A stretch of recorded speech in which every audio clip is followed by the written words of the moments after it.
दूसरी बात, जहाँ तक बल्ले के निशान की बात है, वो मैंने आपको बता दिया। हम सोच ही नहीं सकते कि बल्ले का निशान नहीं मिलेगा।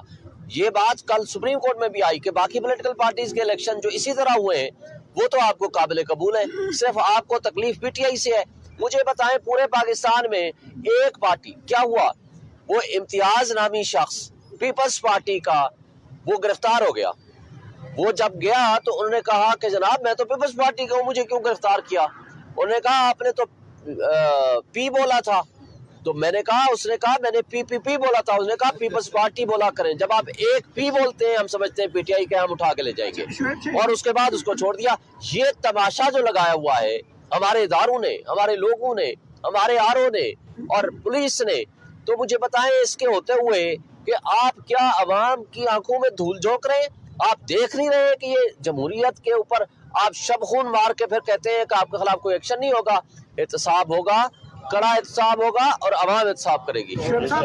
सेनेट इलेक्शन में जिस तरह नून लीग से शेर का निशान ले लिया गया था, क्या आप समझते नहीं कि ये अब मकाफात अमल है जो पीटीआई के साथ हो रहा है? देखें, मकाफात अमल तो तब हो कि मुझे बताएं कि ख्वाजा आसिफ उस जमाने में बाजवा साहब को फोन किया था ना कि मैं इलेक्शन हार रहा हूँ, आए मेरी मदद करें। क्या आज हम किसी एसएचओ को फोन करके कह सकते हैं हमारे वर्कर को छोड़ दें? ये कोई कंपैरिजन ही नहीं है। कितने इनके लोग थे इनको जिसको कागज जमा न कराने दिए गए हूँ, जिनके वर्कर कन्वेंशन पे गोलियां मारी गई हूँ, इनको बाहर निकलने की इजाजत ना हो। ये कोई कंपैरिजन ही नहीं हो सकता।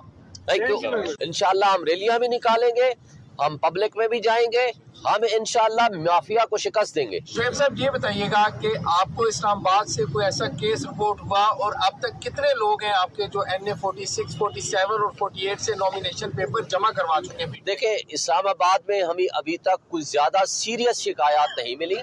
कुछ शिकायत थोड़ी बहुत मिली है, लेकिन जब तक वेरिफिकेशन ना हो मैं कोई बात नहीं करूंगा। हमने सब दोस्तों को कहा है वो अपने कागज जमा कराएं।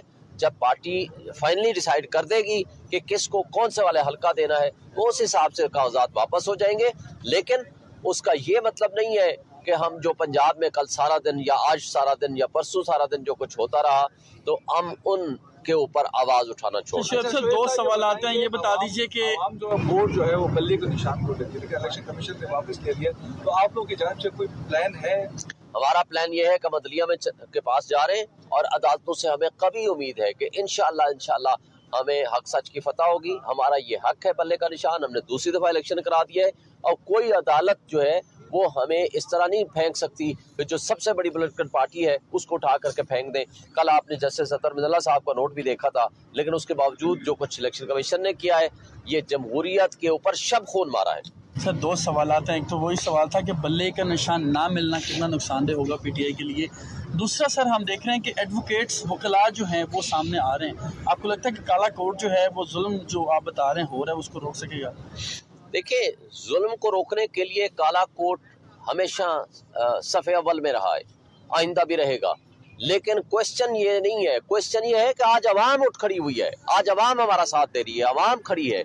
इंशाअल्लाह ताला हमें इंसाफ मिलेगा। और दूसरी बात, जहाँ तक बल्ले के निशान की बात है वो मैंने आपको बता दिया। हम सोच ही नहीं सकते कि बल्ले का निशान नहीं मिलेगा। ये बात कल सुप्रीम कोर्ट में भी आई कि बाकी पॉलिटिकल पार्टीज के इलेक्शन जो इसी तरह हुए हैं वो तो आपको काबिल कबूल है, सिर्फ आपको तकलीफ पीटीआई से है। मुझे बताएं, पूरे पाकिस्तान में एक पार्टी क्या हुआ, वो इम्तियाज नामी शख्स पीपल्स पार्टी का वो गिरफ्तार हो गया। वो जब गया तो उन्होंने कहा कि जनाब मैं तो पीपल्स पार्टी का हूँ, मुझे क्यों गिरफ्तार किया? उन्होंने कहा आपने तो पी बोला था। तो मैंने कहा, उसने कहा मैंने पी बोला था। उसने कहा पीपल्स पार्टी बोला करें। जब आप एक पी बोलते हैं हम समझते हैं पीटीआई के, हम उठा के ले जाएंगे।